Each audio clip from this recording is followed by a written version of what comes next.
Good morning. It is a different and a new morning, and it is a much better morning.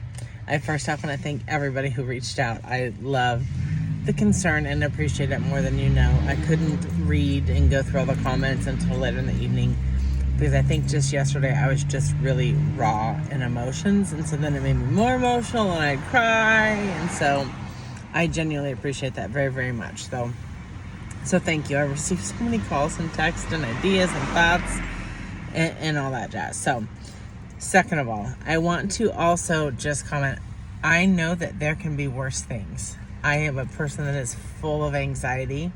So daily, my brain can create a list of everything that could possibly go wrong. From me being stranded on the side of the road, to a flat tire, to a car wreck, to not understanding the language, to being left somewhere 104 degrees and I can't find my keys and my phone has died. I mean, it could always be worse. I understand that.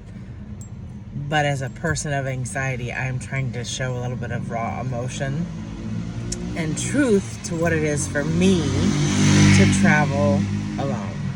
And I had a friend yesterday, Wes, if he watches this, kind of reached out, and we were going back and forth because he travels alone a lot and he very much loves it. And so his question was, have I not traveled alone much? And I really think the answer is no, I have not. I have traveled from point A to point B alone all the time, but I've always met up with somebody or then had someone to spend time with that changes the whole dynamic. And I think really what it is in situations that are uncomfortable to commiserate. It's really something just about having somebody there to help your spirit adjust your mental state, whatever it is. And if you look at one of my comments on my post was from Lisette, and she's one of my dearest friends, and I adore Lisette. And I have spent a lot of time with Lisette in odd places and countries. And we were in Japan together. And when I think of Jenny's ultimate meltdown, uncomfortable, why the fuck am I doing this, was in Japan. And she was there and witnessed it and remembers it. And it wasn't that I'm getting held hostage at gunpoint or anything of the sort. I'm saying from my personal comfort level of a person that I feel I'm pretty adventurous. I'm outside of my county, I'm outside of my state, I'm outside of my country, I'm outside of my comfort zone. That when we were in Japan, it was towards the end of the trip, and I think I just need warning if there's things that are out of my norm. And nobody warned me. It was a traditional Japanese style living quarters where there's no bed. And I had been pushing up suitcases. I had my suitcases, and then I also had Yasiel's mom's suitcase. So my hands were full and I wasn't paying attention. And I pushed them into her room, and there was it's a raised floor because that's your bed. And I fell over my suitcases. The room smelled because it's like buckwheat or something is what they sleep on. And I look up and I see no bed. And so I'm already starting to cry. I'm starting to, emotionally, what am I doing? And then we had a kimono dinner, which again, I'm triple the size of an Asian. So things like that, of picking up what I'm supposed to wear, doesn't feel good. I know I'm triple the size of an Asian, but it still doesn't feel good to pick things like that up and go, well, this isn't going to fit, and then report back to the group, I can't fit in the attire. So it's things like that are just hard sometimes because I'm not in the comfort of my own home with my own clothing. Here I have kind of looked just out of curiosity. I've even tried to go to malls. If I did not have a suitcase, I don't know that I could physically find clothing unless it was maybe men's, like t-shirts or something. I guess I could probably wear those, but I would be screwed. I don't know what I would wear. So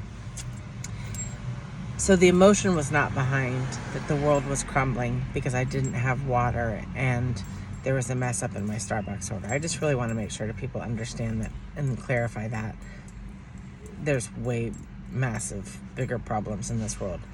I'm trying to be raw and show, because often I do a lot of really fun things that are not out of my comfort zone. And so you don't see this. And I think a lot of times people think life is easy and breezy. I'm showing you with a lot of vulnerability. It's not, and it's not for me. And so I am a person that has a ton of anxiety. I've taken my meds this morning though. But a person that has a lot of anxiety, simple things sometimes get the best of our brains. That makes doing those activities extremely hard. And I'm making the choice, instead of letting those anxieties or fears stop me, to continue on. I just have to process them. And I've learned processing them when I'm alone sucks. That's it. So I didn't call anybody yesterday in the morning. It was 6:30 in the morning when all this was going on. I probably could have called Shannon or my sister, one of my friends, and vented. But instead, I wanted to share with you, like, I'm not at a resort that I walk from my room to my classroom and have them go, okay, we're going to start. That's not what I'm doing. I am driving, 30 minutes in the country trying to figure out my navigation. This morning my navigation wasn't working. So it's just different things that I do have a little bit of challenges that for me can be a little overwhelming. So I hope that puts a little bit more perspective. I don't think anybody thought I was being a whiner about my Starbucks order or my coffee. But I did want to acknowledge that is really not the thing. It was really of me being vulnerable, and I'm paying and choosing to put myself into a situation that sometimes is really uncomfortable for me. And I know as a human I need to have that, but I don't always like it. But I had running water this morning. I was able to brush my hair and take a shower and wash my hair and all that jazz. So it was wonderful. I found a different Starbucks. It's fabulous. Oh my God. Both my drinks, no issues. So it's going to be an amazing day. It's kind of warm this morning already, so could be a long day by the time 1:30 comes around.